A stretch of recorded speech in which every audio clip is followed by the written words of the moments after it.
तो मेवाड़ को पढ़िए आप ऐसे, कभी भूल भी नहीं पाएंगे। मेवाड़ को 3 टुकड़ों में पढ़िएगा। मेवाड़ का इतिहास, क्योंकि मेवाड़ का इतिहास खुद स्वयं 3 टुकड़ों में बंटा हुआ है। कैसे? देखिए, प्रारंभ में आप गुहिल वंश पढ़ लेते हैं, फिर गुहिल वंश की एक शाखा जो अलग होती है रावल, और उसके बाद में वो शाखा जो सबसे इंपॉर्टेंट है राणा। यही तो शाखाएं हैं और यही आप पढ़ते हैं। गुहिल वंश की जहां से शुरुआत होती है वो संस्थापक हैं आपके कौन? गुहिलादित्य। गुहिलादित्य के बारे में 4-5 बातें जानते हैं आप, और बस वही है कि गुहिलादित्य गुहिल वंश के फाउंडर। इनके पिताजी का नाम क्या है? शिलादित्य। शिलादित्य कौन थे? गुजरात के वल्लभी साम्राज्य के शासक।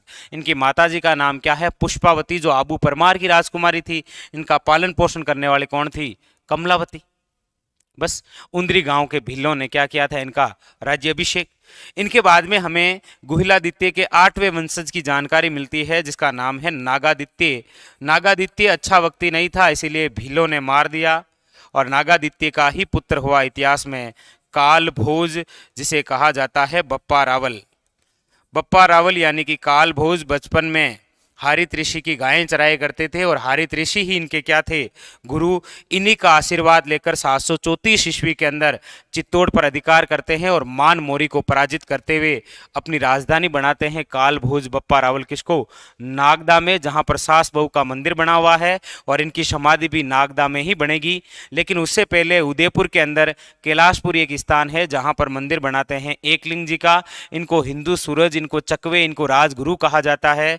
मेवाड़ के पहले ऐसे शासक हैं जिन्होंने मेवाड़ में सोने के सिक्के चलाए थे, वो भी 115 ग्रेन के। मेवाड़ के पहले ऐसे शासक जिन्होंने गजनी के शासक सलीम को पराजित किया था, वो थे आपके कौन? बप्पा रावल। बप्पा रावल के बाद में आप जिस व्यक्ति को पढ़ते हैं वो है अलट। अलट हो जाइए। अलट ने अपनी राजधानी आहड़ बनाई थी। अलट का वास्तविक नाम वैसे आलू रावल हुआ करता था। ये अलट वही है जिन्होंने राजस्थान का प्रथम अंतर्राष्ट्रीय विवाह किया था हुण की राजकुमारी हरिया देवी से, और आहड़ के अंदर सबसे पहले नौकरशाही की शुरुआत की थी, और 2 पद बनाए थे, एक तो अक्स पटालाधीश और दूसरा था अमात्य। ये थे आपके कौन? अलट। अलट के बाद में रहे शक्ति कुमार। शक्ति कुमार हमें इंपॉर्टेंट लगता है। वैसे नाम में शक्ति कुमार है, बाकी कोई शक्ति थी नहीं, क्योंकि शक्ति कुमार के समय मालवा के एक शासक हैं जिनका नाम होता है मुंज। मुंज अटैक करते हैं और चित्तौड़ पर अधिकार करते हैं। मुंज के ही वंशज भोज परमार ने चित्तौड़ के अंदर त्रिभुवन नारायण मंदिर बनाया था, जिसे आगे चलकर मोकल ने पुनः निर्माण करवाया। इसीलिए त्रिभुवन नारायण मंदिर का आगे चलकर नाम हो जाता है मोकल मंदिर या शमिदेश्वर मंदिर। लेकिन आगे चलकर वीर धवल के एक व्यक्ति हैं जिनका नाम वीर धवल, जो व्यक्ति हैं हस्ती कुंडी के, उनका सहयोग मिलता है शक्ति कुमार को, और किस पर अधिकार कर लेते हैं? वापस चित्तौड़ पर। शक्ति कुमार के बाद में आते हैं आपके वेरी वेरी इंपॉर्टेंट, वो है रणसिंह। बस रणसिंह के समय होता है गुहिल वंश का बंटवारा। क्या होता है? गुहिल वंश का बंटवारा, याद रखिए, क्योंकि रणसिंह के 2 पुत्र, एक का नाम है राहप, एक का नाम है श्यामसिंह। तो श्यामसिंह स्थापना करता है किसकी? रावल शाखा की। याद रखिए, यदि आपको एग्जामिनर पूछे मेवाड़ का वह पहला शासक जिसने रावल की उपाधि धारण की थी, वो है आपके कौन? श्यामसिंह। याद रखिएगा, रावल की उपाधि धारण करने वाला पहला व्यक्ति रावल श्यामसिंह। कौन है? रावल श्यामसिंह, जो किसका पुत्र था? रणसिंह का। याद रखिए, श्यामसिंह के बाद में बनता है सामंत सिंह। कौन है? सामंत सिंह।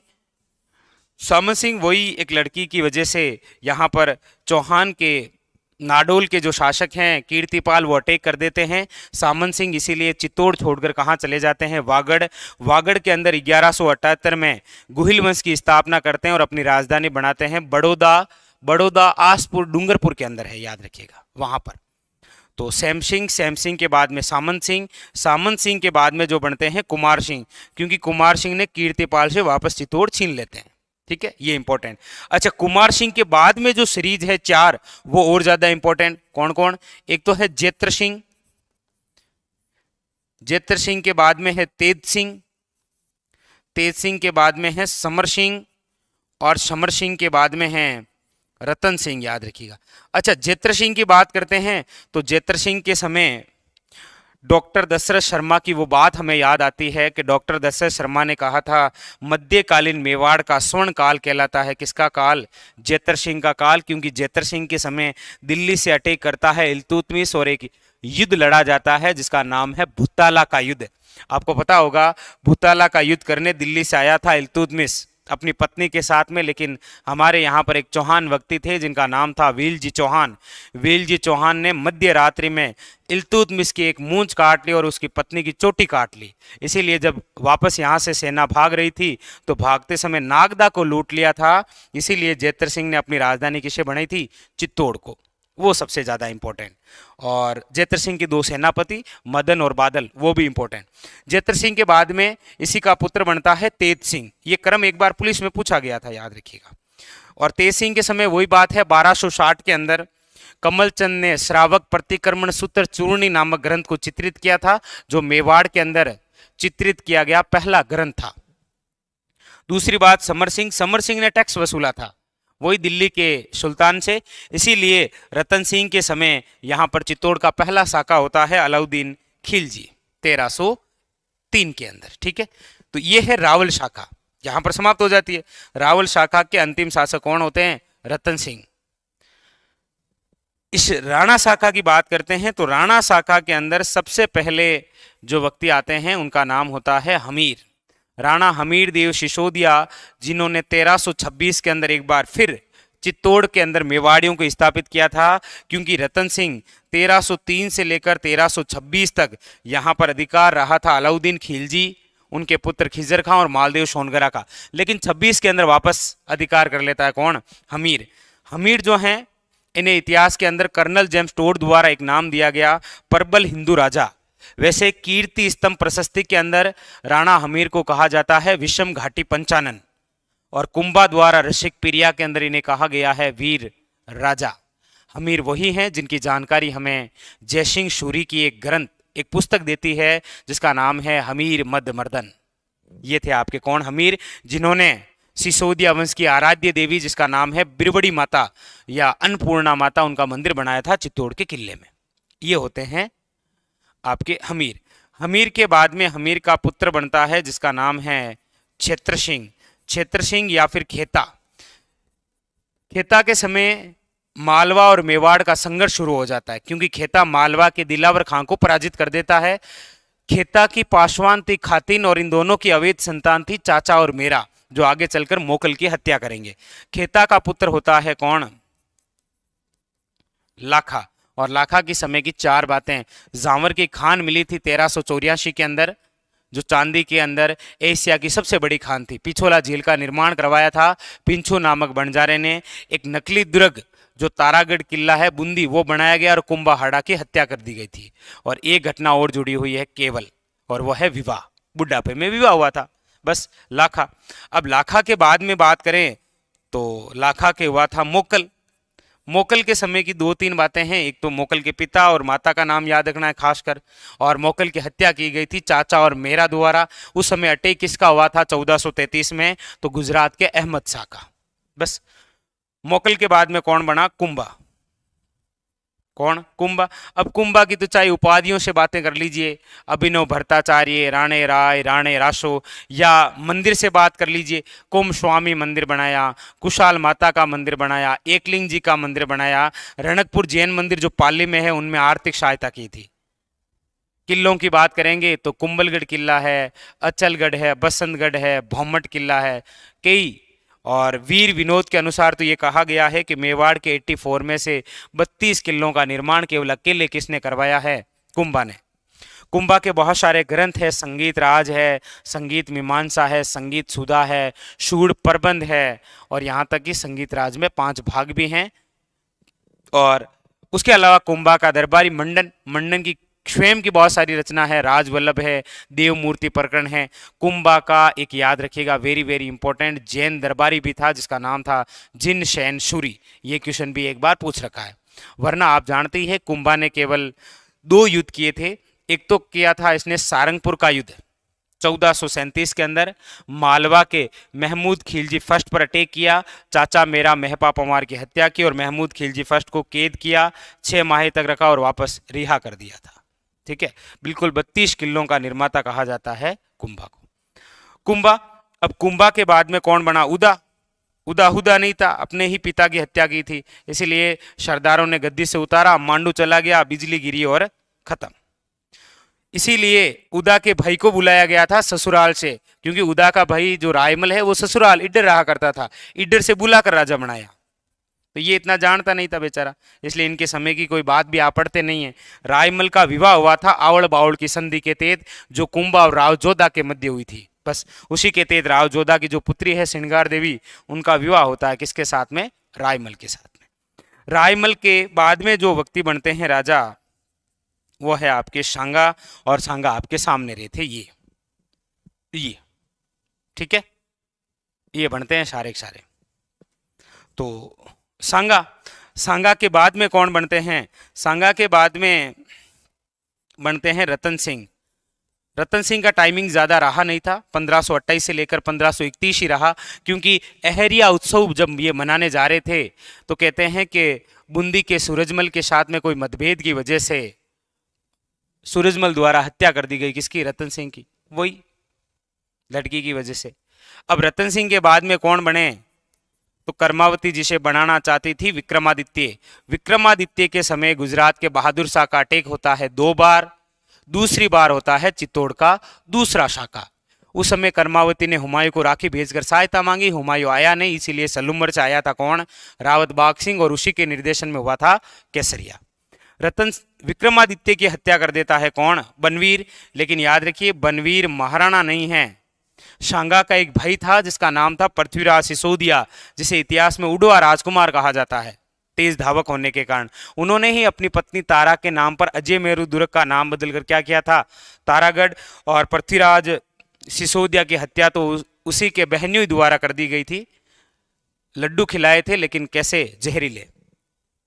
तो पृथ्वीराज सिसोदिया की पासवान हुआ करती थी फुत्तल दे, उन दोनों की अवैध संतान थी कौन? बनवीर।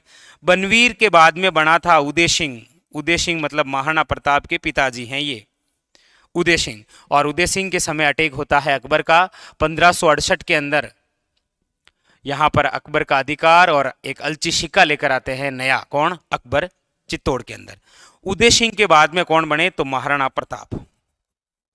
महाराणा प्रताप। आप कई बार पूछते हैं ना कि सर महाराणा प्रताप कितने नंबर के शासक हैं? देखो, हमीर पहला, खेता दूसरा, लाखा तीसरा, मोकल चौथा, कुंभा पांचवा, उदा छठा, रायमल सातवां, सांगा आठवां, रतन सिंह नम्मा, विक्रमादित्य 10वां, 11वां उदय सिंह और 12वां कौन? महाराणा प्रताप। महाराणा प्रताप पूरी कहानी आप जानते हैं। अब महाराणा प्रताप की यदि चर्चा करें तो 1540 के अंदर जन्म हुआ था, 1572 में राज्य अभिषेक, 1576 में हल्दी घाटी, 1582 के अंदर दिवेर का युद्ध, 1585 में चावंड को राजधानी, 1597 के अंदर मृत्यु। 19 जनवरी 1597 में चावंड के अंदर क्या हो जाती है? इनकी मृत्यु। बांडोली में इनकी एक छतरी बनी हुई है जो केजड़ बांध के पास में है। इनकी बात यही खत्म। अब प्रताप के बाद में कौन बनता है? तो महाराणा प्रताप के बाद में जो शासक बनते हैं वो हैं आपके इनके पुत्र, जिनका नाम है अमर सिंह फर्स्ट। अमर सिंह फर्स्ट के समय की एक ही बात याद रखिएगा, मुगल मेवाड़ संधि है, इंपॉर्टेंट याद रखिएगा, ठीक है। कौन? अमर सिंह फर्स्ट के समय जहांगीर के साथ में प्रथम मुगल मेवाड़ संधि होती है। अमर सिंह फर्स्ट दुखी हो जाते हैं और इनकी मृत्यु हो जाती है। अहाड़ के अंदर जिस महाराणा की सबसे पहले छतरी बनी थी वो थे कौन? अमर सिंह। अमर सिंह के बाद में बने थे इनके पुत्र करण सिंह। करण सिंह ने खुर्रम को शरण दी थी और जग मंदिर के निर्माण की शुरुआत की थी। बस करण सिंह के बाद में इनके पुत्र बनते हैं जिनका नाम क्या है? जगत सिंह फर्स्ट। कौन है? जगत सिंह फर्स्ट। और जगत सिंह फर्स्ट वही जिन्होंने जग मंदिर का कार्य कंप्लीट करवाया था। जगत सिंह फर्स्ट के बाद में एक बार फिर मेवाड़ में शक्तिशाली शासक आते हैं, नाम है महाराणा राज सिंह। कौन आते हैं? महाराणा राज सिंह की एंट्री होती है। मतलब औरंगजेब वही किशनगढ़ की जो राजकुमारी है चारुमती के साथ में विवाद होता है। जब औरंगजेब मंदिर तोड़ो या मूर्ति तोड़ने का आदेश देता है तो राज सिंह मूर्तियों को शरण देता है, जैसे नाथद्वारा में श्रीनाथ जी की और कांकरोली के अंदर द्वारिकाधीश जी की मंदिर। और कभी जब औरंगजेब यहाँ से जजिया कर वसूलता है तो उनको पत्र लिखकर पत्र लिखकर समझाता है, इसीलिए राज सिंह को उपाधि भी है इतिहास में विजय कटकातू की। ये है आपके कौन, महाराणा राज सिंह। महाराणा राज सिंह के बाद में बनते हैं महाराणा जयसिंह। इतिहास में कौन बनते हैं, महाराणा जयसिंह। राज सिंह जिन्होंने राजसमंद झील बनाई और जयसिंह जिन्होंने जयसमंद झील बनाई। और जयसिंह के समय होती है द्वितीय मुगल मेवाड़ संधि औरंगजेब के साथ में 1681 में, जानते हैं आप। हाँ बिल्कुल बिल्कुल, जग मंदिर से ही प्रेरित होकर ताजमहल बनाया था किसने, खुरम यानी कि शाहजहां ने। क्लियर। हाँ दिवेर, दिवेर के युद्ध के समय देखिए शासकों की बात करते हैं तो एक तरफ तो अकबर है, एक तरफ महाराणा प्रताप। युद्ध की बात करते हैं तो अमर सिंह है इधर से। अमर सिंह ने तो वीरता दिखाई थी। देखिए महाराणा प्रताप ने वीरता दिखाई थी हल्दी घाटी के युद्ध में, जहां पर बहलोद लोधी को घोड़े सहित काट दिया था बीच में, और अमर सिंह फर्स्ट ने दिवेर के युद्ध में एक भाले के वार से घोड़े सहित रोप दिया था सुल्तान खान को, आपको पता हो तो। ठीक है, तो वो है सारी बातें। चलिए आगे चलते हैं भाई, थोड़ा सा और देखते हैं। जयसिंह, जयसिंह के बाद में अगला शासक जो बनता है वो है आपके अमर सिंह सेकंड। अमर सिंह सेकंड की कोई खास बातें है नहीं इनके समय। इनके समय बात करते हैं तो एक समझौता होता है, देबारी समझौता। कौन सा, देबारी समझौता। और देबारी समझौते की वजह से ही आमेर में उत्तराधिकारी संघर्ष हो जाता है, क्योंकि अमर सिंह सेकंड की जो पुत्री है चंद्रकंवरी, उसका विवाह किया जाता है किसके साथ में, सवाई जय सिंह के साथ में। ठीक है, ये है अमर सिंह सेकंड। अमर सिंह सेकंड के बाद में फिर बनते हैं संग्राम सिंह सेकंड। और संग्राम सिंह सेकंड ये है फर्स्ट सांगा है, याद रखिएगा। और इन्होंने अपनी पुत्री शकुंतला के लिए वही सहेलियों की बाड़ी बनाई थी फतेह सागर झील के पास में, और हुडा सम्मेलन की योजना बनाई। इनके बाद में इनके पुत्र बनते हैं जिनका नाम क्या है, जगत सिंह सेकंड। कौन बनते हैं, जगत सिंह सेकंड। जगत सिंह सेकंड की बात करते हैं तो इन्होंने हुडा सम्मेलन की अध्यक्षता की थी, ये खास बात है इनकी, वेरी वेरी इंपॉर्टेंट। अच्छा, जगत सिंह सेकंड के बाद में कौन बनते हैं, तो जगत सिंह सेकंड के बाद में बनते हैं प्रताप सिंह सेकंड। कौन बनते हैं, प्रताप सिंह सेकंड। प्रताप सिंह सेकंड के बाद में बनते हैं राज सिंह सेकंड। राज सिंह सेकंड के बाद में जो अगले शासक बनते हैं वो है आपके अरि सिंह। कौन है, अरि सिंह। अरि सिंह के बाद में बनते हैं आपके हमीर सेकंड, क्योंकि हमीर फर्स्ट इधर रहे। हमीर सेकंड के बाद में जो शासक बनते हैं इंपॉर्टेंट, वो वेरी वेरी है आपके, और वो है आपके भीम सिंह सिसोदिया। कौन है, भीम सिंह सिसोदिया। और भीम सिंह सिसोदिया की पुत्री कृष्णा कुमारी, जिनकी वजह से इतिहास में गिगोली का युद्ध लड़ा जाता है दो बड़ी रियासतों के मध्य, आमेर और मारवाड़। आमेर के जगत सिंह सेकंड और मारवाड़ के कौन, मान सिंह, याद रखिएगा राठौड़।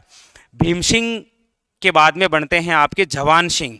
कौन है, जवान सिंह, केवल नाम के जवान हैं, बाकी कोई बात रही नहीं। इनके बाद में बनते हैं सरदार सिंह। सरदार सिंह के समय 1841 में मेवाड़ भील कोर की स्थापना होती है, याद रखिएगा, आउटरम के कहने पर।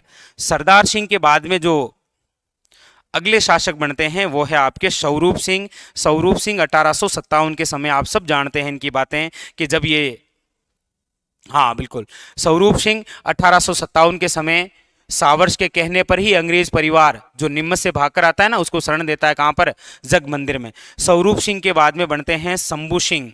कौन बनते हैं, शंभू सिंह। शंभू सिंह की कोई खास बात नहीं है। इनके बाद में बनते हैं सज्जन सिंह, और सज्जन सिंह की तो पूरी बात है। 1875 के अंदर इन्हीं के समय स्वामी दयानंद सरस्वती ने सत्यार्थ प्रकाश की रचना की थी, जिसका पहला संस्करण अजमेर में और लस्ट लिखा गया था उदयपुर में। वो इन्हीं के समय की बातें हैं। 1876 के अंदर सज्जन सिंह के समय सज्जन कीर्ति सुधाकर समाचार पत्र निकाला जाता है, जो राजस्थानी भाषा का प्रथम साप्ताहिक समाचार पत्र था। अच्छा, इसके अलावा सज्जन सिंह ने स्वयं सज्जनगढ़ किला बनाया था। इन्हीं के समय परोपकारिणी सभा की स्थापना हुई थी, और इनके समय दो महत्वपूर्ण स्थापना याद रखिएगा। एक तो है महाइंदरजा सभा। महाइंदरजा सभा जिसका गठन होता है 20 अगस्त 1880 में, और एक देश हितैषणी सभा जिसका गठन होता है 2 जुलाई 1877 में। और 1884 के अंदर सज्जन सिंह द्वारा बनाया जाता है सज्जनगढ़ किला, जो कहलाता है मेवाड़ का मुकुटमणि या मानसून प्लेस, बांसधर्रा पहाड़ी पर है वो। सज्जन सिंह के बाद में जो बनते हैं वो है आपके फतेह सिंह। और फतेह सिंह जब 1903 के अंदर दिल्ली दरबार में जा रहे थे तो इनको रोकने का प्रयास किया था, याद रखिएगा, किन्होंने, इनको जिसने रोका था वो थे आपके केसरी सिंह बारट, वही 13 सोरठे, वही चेतावनी राचुंगटिया। और फतेह सिंह के बाद में जो अंतिम शासक बनते हैं वह है आपके भूपाल सिंह, राजस्थान एकीकरण के समय आजीवन महाराज प्रमुख रहने वाले। खत्म है आपके सामने पूरा मेवाड़ का इतिहास। क्लियर? तो ऐसा